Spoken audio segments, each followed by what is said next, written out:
السلام عليكم.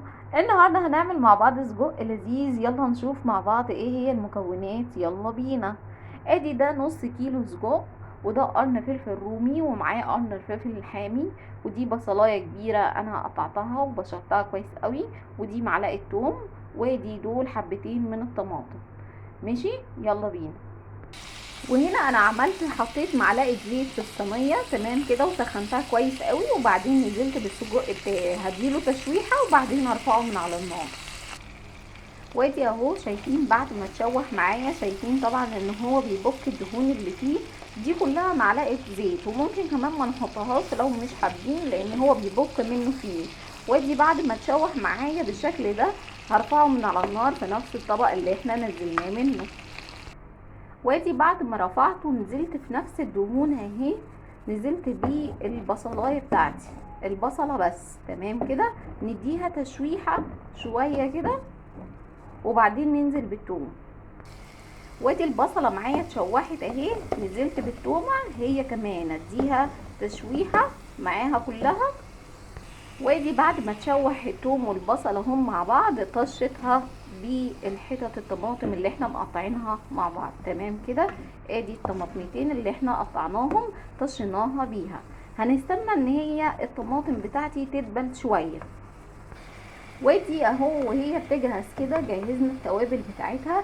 ادي التوابل بتاعتها دي نص معلقه من الملح، ونص معلقه من الملح بشطه بكمون، ومعلقه كبيره من البهارات اللي احنا كنا عاملينها مع بعض.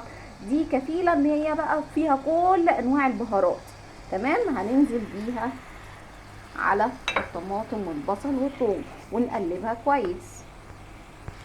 ادي اهي، هستنى شويه كمان لما الطماطم بتاعتي تدبل كمان شويه، تمام كده. انا مش عارفه اقول لكم يعني الريحه تحفه. هنتبل بس الطماطم وننزل بالسجق بتاعنا. وقبل ما انزل بالسجق بتاعي، لو عندك صلصه حطي معلقه صلصه هتزود التيست بتاعك، تمام كده. معلقه كبيره، تحطي معلقه كبيره. طب ما عندكيش خلاص مش مشكله، زي ما احنا. الصلصه طبعا اللي احنا حطيناها دي هتزود التيست بتاعنا، وطبعا احنا عاملينها مع بعض قبل كده. شايفين؟ انا عايزه اقول لكم الريحه بقت تحفه بجد، جميله جدا الريحه، يعني مفيش كده.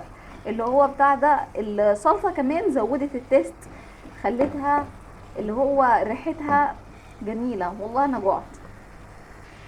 ادي اهو انا نزلت بالسجق بتاعي لان الطماطم بتاعتي اتبلت كويس قوي. يلا نقلب دي المكونات كلها مع بعض. وادي اهو بعد ما قلبت السجق كويس قوي نزلت بالفلفل بتاعي. احنا بنخلي في الفلفل الاخر عشان خاطر يفضل فريش كده زي ما هو، ولونه يكون ناضج معايا. فهبدا ان انا اقلبه معاه يا دوبك بس سوا بسيط وبعدين نقفل عليه.